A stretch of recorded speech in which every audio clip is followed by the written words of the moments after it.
Hi everybody, I'm going to read chapter 9, I do believe, of Roald Dahl's The Witches for you today. Hope you enjoy. The Ancient Ones. The Grand High Witch stood on the very centre of the platform, and those dangerous eyes of hers travelled slowly around the audience of witches who were sitting so meekly before her. "All those over 70, put your hands up," she barked suddenly. 7 or 8 hands went up in the air. "It comes to me," said the Grand High Witch, "that you ancient ones will not be able to climb high trees in such gruntles eggs." "We won't, your grandness, we are afraid we won't," chanted the ancient ones. "Nor will you be able to catch the crackerbuncher who lives high up on rocky cliffs," the Grand High Witch went on. "I can't exactly see you sprinting after the speedy cat-springer either, or diving into deep waters to spear the blabbersnitch, or striding the bleak moors with a gun under your arm to shoot the grobble-squirt. You are too old and feeble for those things." "We are," chanted the ancient ones. "We are, we are." "You ancient ones have served me well over many years," said the Grand High Witch, "and I do not wish to deny ye the pleasure of bumping off a few thousand children each, just because you have become old and feeble.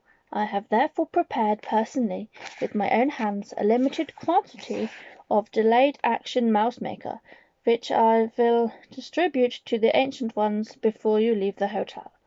"Oh, thank you," cried the old witches. "You are far too good to us, your grandness. You are so kind and thoughtful."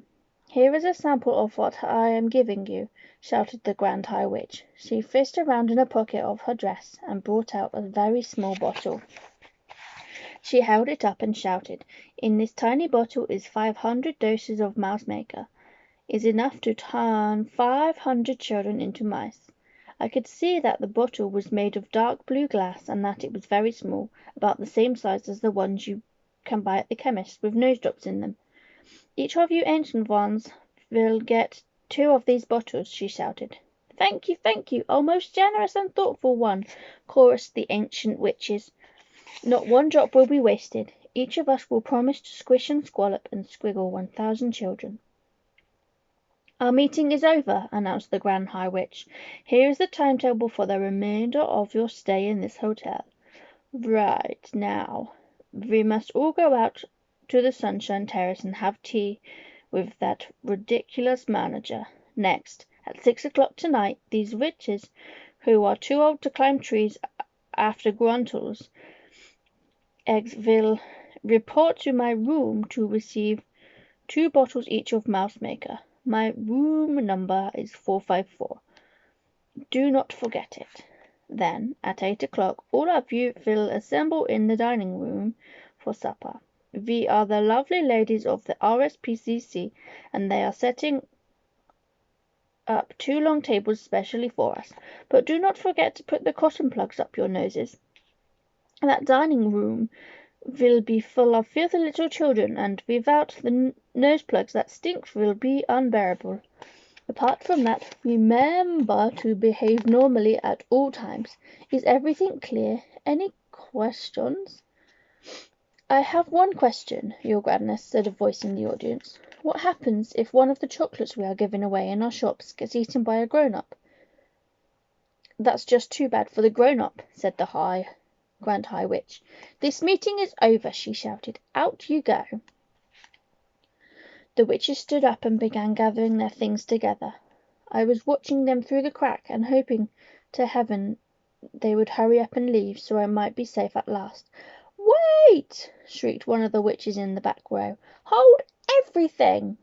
Her shrieking voice echoed through the ballroom like a trumpet.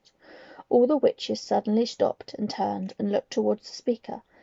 She was one of the taller witches, and I could see her standing there with her head tilted back and her nose in the air, and she was sucking in great long breaths of air through those curvy pink seashelly nostrils of hers. "Wait!" she shouted again. "What is it?" the others cried. "Dogs' droppings!" she yelled. Just then I got a whiff of dogs' droppings. "Surely not," the others shouted. "There can't be." Yes, yes, shouted the first witch. There it is again. It's not strong, but it's there. I mean, it's here. It's definitely somewhere not too far away. What's going on down there? Shouted the Grand High Witch, glaring down from the platform.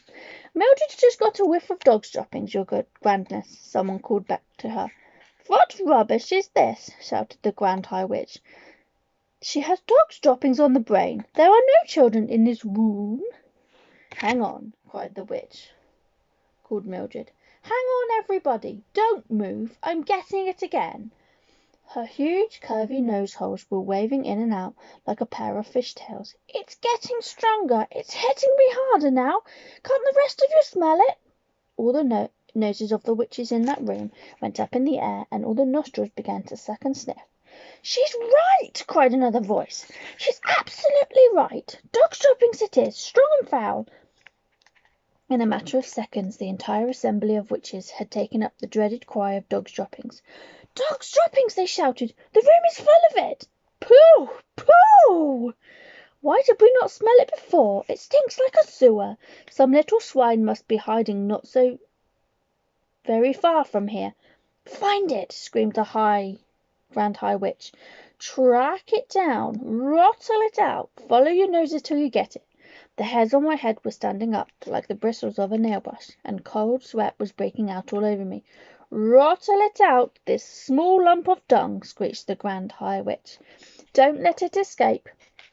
If it is in here, it has observed the most secret things. It must be exterminated immediately. Thank you for listening. Hope you enjoyed.